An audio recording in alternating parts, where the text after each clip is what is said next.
This is a brand new 5th generation Canyon Ultimate in the mid-range CF SLX guise. It's a perfect all-round road race bike. It's lightweight, it's stiff and responsive, plenty of comfort, and its new model is now more aero than the old version thanks to a one-piece carbon handlebar and stem, and all the cables and hoses internally routed. You can't really do better, or can you? Because how does it compare to the giant TCR Advanced Pro disc right here? A bike many of you are familiar with from my channel over the last couple of years, my own personal long-term road bike.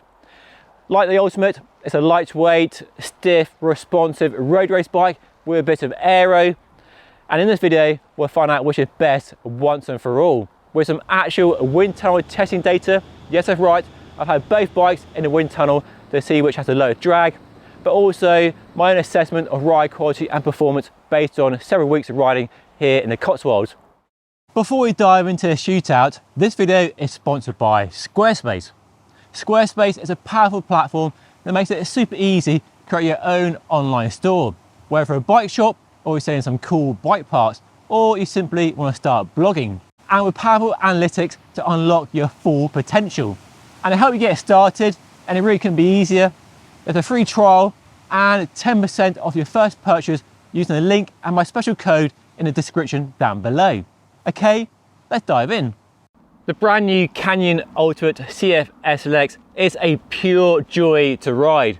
And truth be told, the Canyon Ultimate has always been a firm favourite with people who want a lightweight road race bike, but also just a bike for long rides and a weekend with their mates. And it's become a common sight on UK roads over the last few years. And this new version of the bike, while it looks the same as the old one, definitely ups the ante. A bit more stiffness from the head tube makes it more responsive and agile in the corners. A bit more aero for a one-piece carbon handlebar and stem. The D-shaped seat post, new fork crown, and slightly refined tube shapes makes it feel a bit faster generally, especially at higher speeds. And while the frame weight is more or less the same as the old bike, a few weight savings in the headset, handlebar and stem, seat post and seat clamp do make this a lightweight bike on the scales, at least with a SRAM Force ETAP AXA group set. And beside the Giant, I think the Canyon looks more modern and more contemporary, but just my opinion. Now, when new road bikes are launched these days, the word aero is invariably thrown around. Now, neither of these bikes is a pure aerodynamic road race bike, because each company has a pure aero road race bike. The Aero from Canyon and a Propel from Giant. But both bikes, when they launched, 2020 for the Giant and this year for the Canyon, both bikes talked about being more aero than the previous models. Giant said the TCR was the fastest one it's ever made, and this bike is more aero than the previous version. But how aero are they actually? And more importantly, which is the most aero of these two bikes? Does external cabling make much difference? There's only one way to find out. I went to wind tunnel to put them through their paces. So which bike is faster? Or to be more accurate, which has the lowest drag?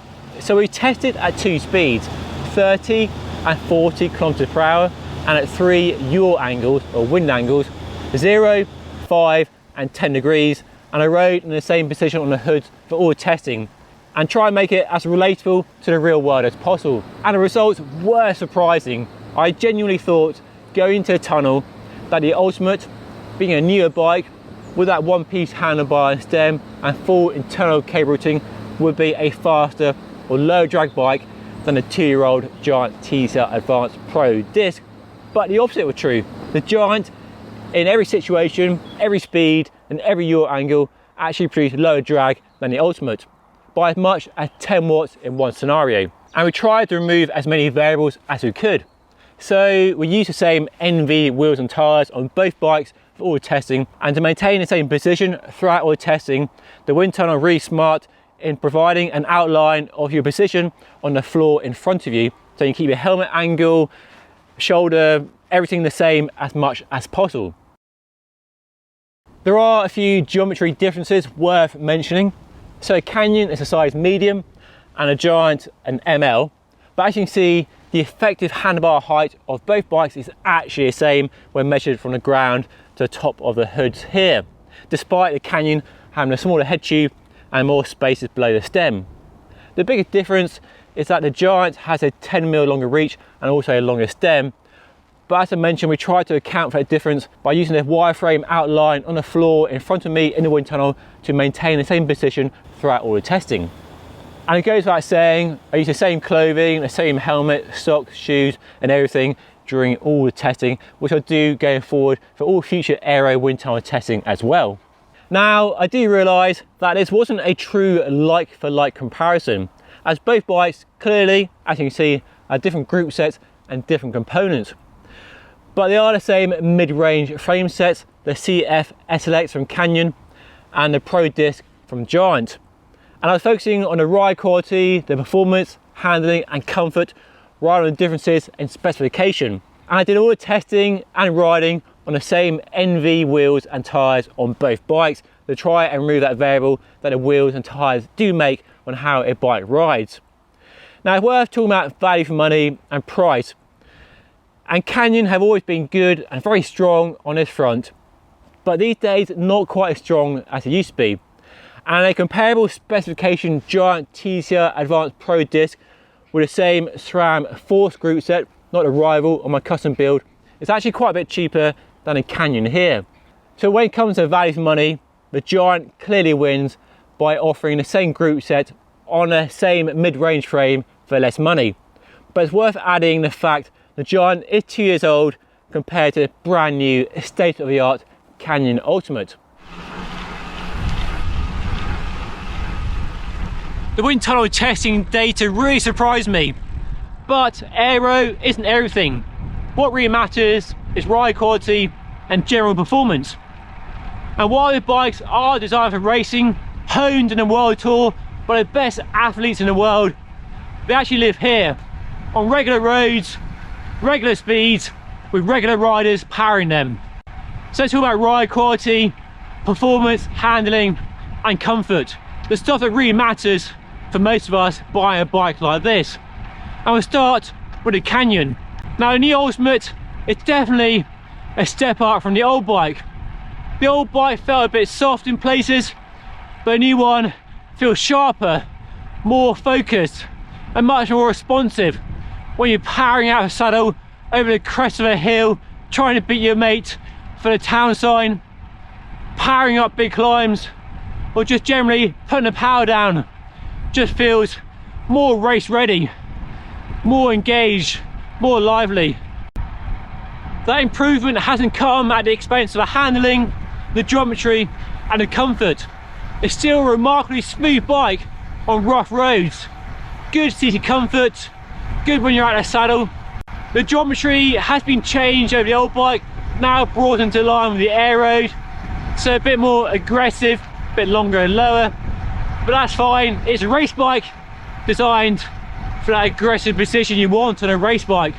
Quite a short head tube, but I could do a longer stem on this bike, size medium, which fits me well, but I just need a longer stem, which you can't do easily thanks to a new one-piece handlebar and stem.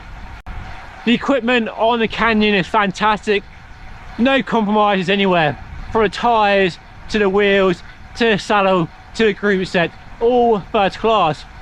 Where other manufacturers like Giant, Specialized and Trek are increasingly using their own branded parts for wheels, tyres, handlebar and stem, and nothing wrong with that, Canyon sticks with branded parts, brands like DT Swiss, the Schwabe that we know and trust.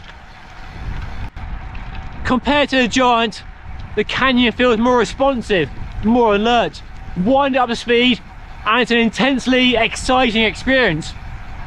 But when it comes to rough roads, then the Giant feels more supple, more refined when the going gets choppy.